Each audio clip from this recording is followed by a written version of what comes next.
கர்த்தர் இந்த நாள்ல பாருங்க, இதுல பைபிள் காலேஜ் கலந்துக்கோங்க ரொம்ப நாள் ஆசையா இருந்தது. ஆனா இன்னைக்கு பாருங்க, இந்த 2 நாளா இந்த கிளாஸ்ல கலந்துக்கணும்னு எங்களுக்கு ஒரு வாஞ்சி. நாங்க அது போகக்கூடாது, எவ்வளோ தடைகள், எனக்கு எதிரான போராட்டங்கள் இருந்துச்சு. என் கணவரே சரி எப்படியாவது கலந்துக்கலாம், ஆனா வீட்டுல பல போராட்டங்கள். நான் இந்த இந்த அதிகாரத்தை ஆண்டவரோட இணைந்து பேசக்கூடிய எனக்கு நல்ல ஒரு அன்பு எனக்குள்ள இருக்குது. எப்படி நெருங்கணும், இது எப்படி இருக்கணும்ன்றது எனக்கு ரொம்ப ஆசையா இருந்தது. ஆனா அந்த ஆசை எனக்கு ஃபுல் எனக்கு தெரிஞ்சது.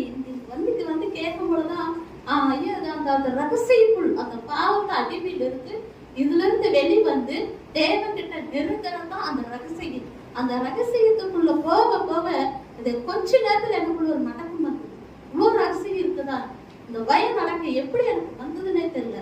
ஆனா ஆண்டவருக்குள்ள நெருங்கிறது இவ்வளவு பாடல்கள் இருக்காங்க, இவ்வளவு போராட்டம் இருக்காங்க. ஆனா இதுக்கு முன்னாடி நான் சின்ன வயசுல நான் கேள்விப்பட்டிருக்கேன். ஆனா அந்த அனுபவத்தை நான் சரியா உணர முடியல. இன்னைக்கு ஆண்டவர் அழைச்சிட்டு வந்து இருக்கே. நான் முன்னாடி நைட்டு கூட நான் கேட்டேன், ஆண்டவரே என்கிட்ட நெருங்கிறதுக்கு என்கிட்ட என்ன ரகசியம் இருக்கு, எப்படி நெருங்கணும் எனக்கு கற்றுக் கொடுங்க. ஆனா அழைச்சு வந்து கேட்க வைத்ததுக்கு கூட ஸ்தோத்திரம். இந்த அனுபவத்தை கொடுத்தா எல்லாத்தையும் அராணியமாவுக்காக சொல்றாங்க.